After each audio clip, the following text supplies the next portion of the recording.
Hello, Alinka here again. So today is a rainy day and it's no good for me to work on the boat. It's annoying if it's all wet and it's not good to do any epoxy work.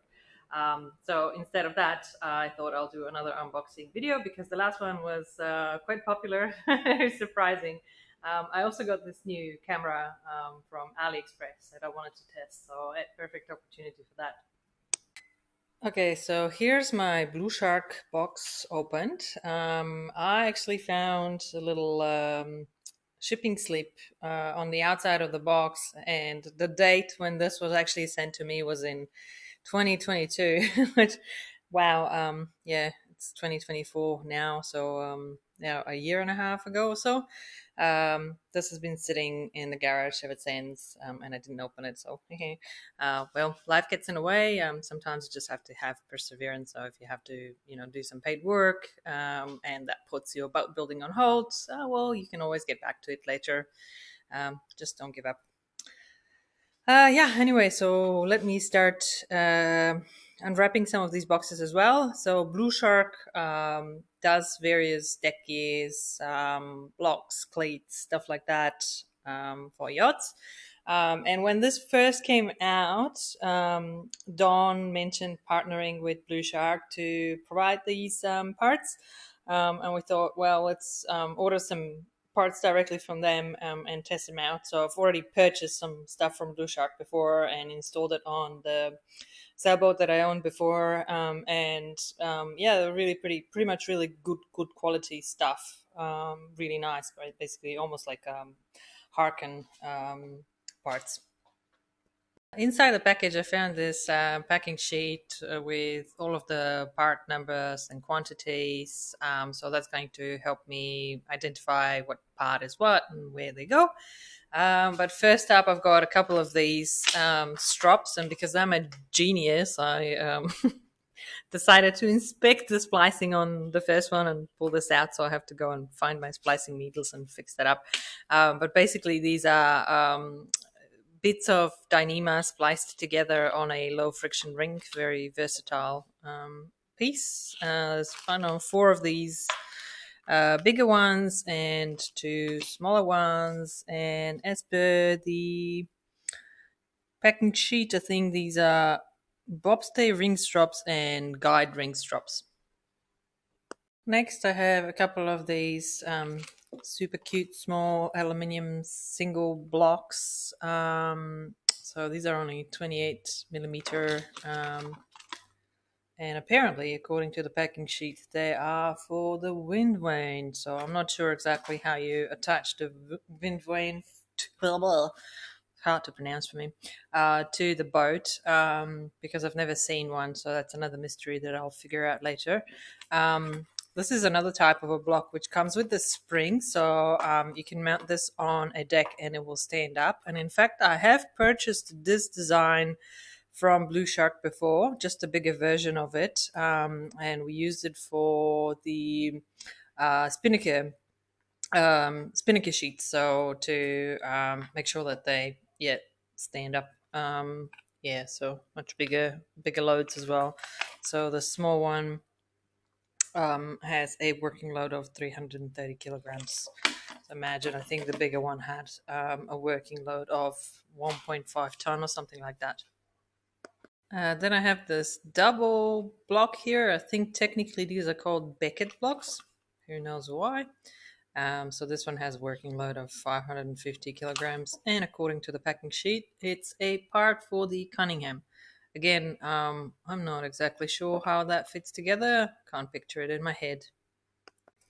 Next up, I have a whole bunch of smaller boxes, just showing here that these guys have actually put part numbers on the boxes for easier identification. So here we have a few parts for the main sheet and the Jenniker. So here's the triple block. This is for the main sheet, I believe, at the top. So this has a nice weight to it. Working load of 1.3 ton. So yeah, pretty chunky one. And then I have a few more bigger ones, also 57 millimeter. So I think these two are for the Jenniker. And then I have few more smaller ones. A smaller 28 millimeter double block as well. I think these are also for the Jenniker. More smaller boxes to open. So on the left side, I have a runner's bottom jam. And on the right hand side, I've got, what's that? 3, 2, 11. Double rope clutch. All right, some clutches. Cool, let's have a look. Okay, first I have two of these interesting looking blocks. Apparently these are for runners. Again, I can't picture exactly how that's going to be installed, but I'll figure out when I get to that. And then I have this clutch, which I'm not sure if I like or think it's a good design. Normally clutches have these handles so that you can release the rope, and they're sort of how should I put it? A little bit more flash. So I'm a little bit concerned that you have the potential of other ropes kind of getting underneath and getting tangled with this and potentially accidentally releasing your rope clutches. And then these handles are just screwed on, and it looks like this could accidentally quite easily come off. So I'm not sure if there's another part that you can actually put on this to like have a nicer release close handle. So if anyone's used installed and used these rope clutches on their boat, could you comment if they worked well in practice? I'm just a little bit skeptical. They look pretty basic. So next I have two more of these tiny little cute blocks. So these are really small single blocks, and again they are for the wind vane. Hopefully I can pronounce that properly now.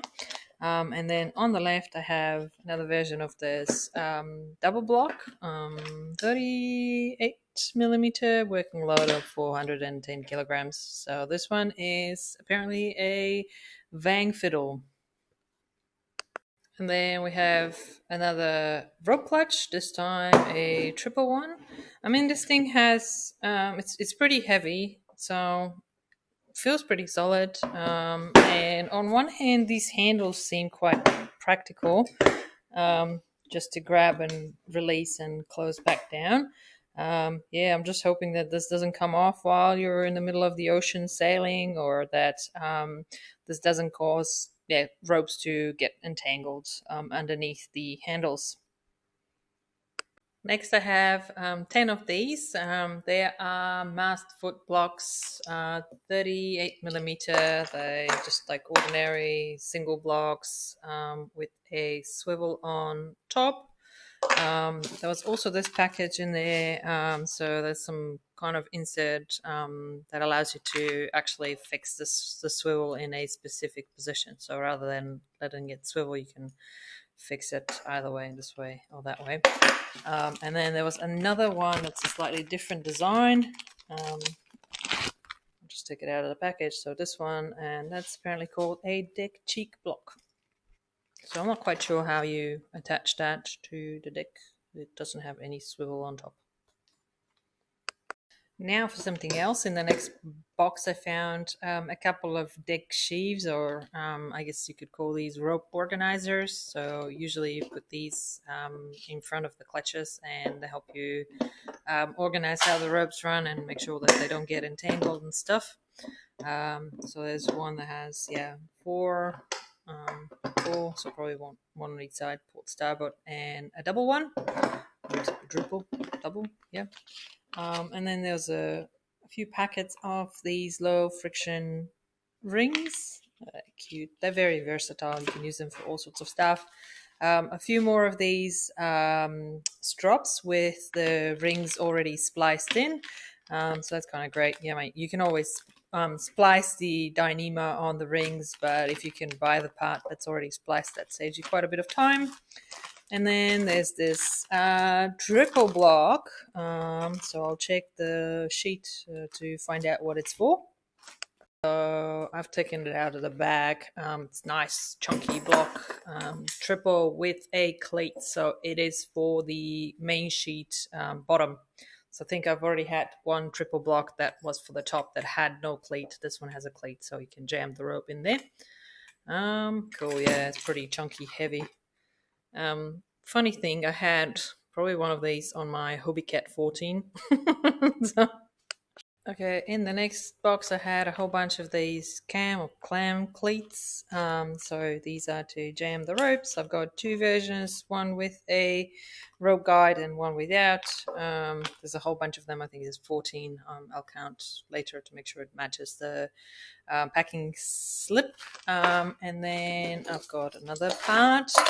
So this is some kind of element that goes on the Traveler. So it's got bearings underneath, and a piece of track itself. I suppose you're not supposed to take that off until you're ready to install it, otherwise the balls come out.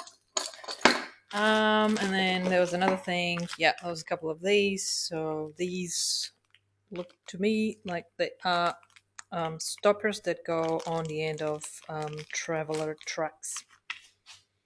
There was another thing that I didn't even realize was in the package. It's a nice little lightweight tiller extension. It's not particularly long, but I guess, yeah, it's not you're not hanging off the side, so it doesn't have to be very long.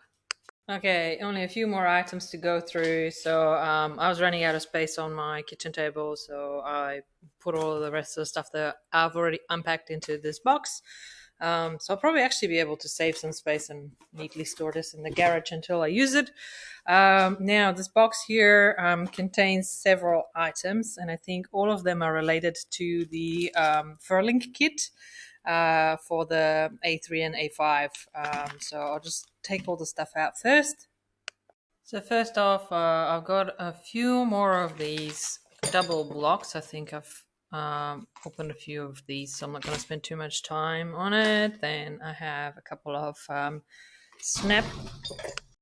So first I have a couple of these blocks. There's I think 3 of them, but they are similar, if not the same, to the ones that I've already shown, so I'm not going to spend too much time on it. Then I've got 2 stainless steel snap shackles that swivel. So, yep, okay.